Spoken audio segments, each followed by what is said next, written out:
Whenever you point out the price of Bitcoin is down over some period of time, the classical rebuttal from Maxis is to zoom out. They like to ignore any short-term price movements because in the long term, Bitcoin always goes up.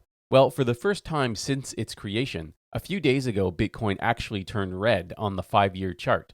Maxis were quick to point out that's only because there was a short-lived spike 5 years ago, and it will go green again in a few days, and they were right. But still, that red chart was a significant narrative violation. Even going sideways for 5 years is pretty terrible, especially given the amount of inflation we've seen in that period. It's especially terrible for something its proponents were convinced is an inflation hedge. Of course, Bitcoin is not an inflation hedge and never was. I'm sure they will just tell us to zoom out even more. But beyond this point, I just don't feel the data is particularly relevant. The number of people who purchased Bitcoin in any non-trivial amounts in the first few years of its existence is negligible. Even among those people, the number who would have held their Bitcoin throughout the multiple pump and dumps since then is even smaller. Even among those people, the number who would not have lost all their Bitcoin in the collapse of Mt. Gox or some other scam is even smaller. The market was so shallow and unrepresentative of any meaningful cross-section of the population or the economy that it provides almost no useful information. In those days, there wasn't even actually a single Bitcoin price because it varied so much between different exchanges in different countries.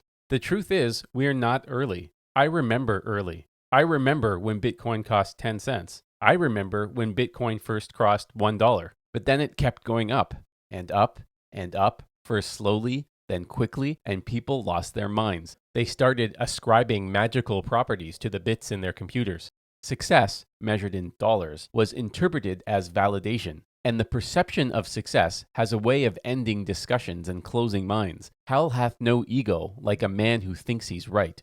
Bitcoin was and still is a fascinating experiment in technology and the propagation of anti-knowledge. I don't really blame young people for getting caught up in hype. Young people often believe they understand things they don't and are convinced they have the world figured out before they've even entered it. That's not new. But anyone who has lived through the dot-com collapse, the great financial crisis, Donald Trump, and the COVID bubble, how can you possibly still be so unaware of the ability for large crowds to go mad and believe nonsense? Regardless, today, just as in the actual early days, the price doesn't carry much information.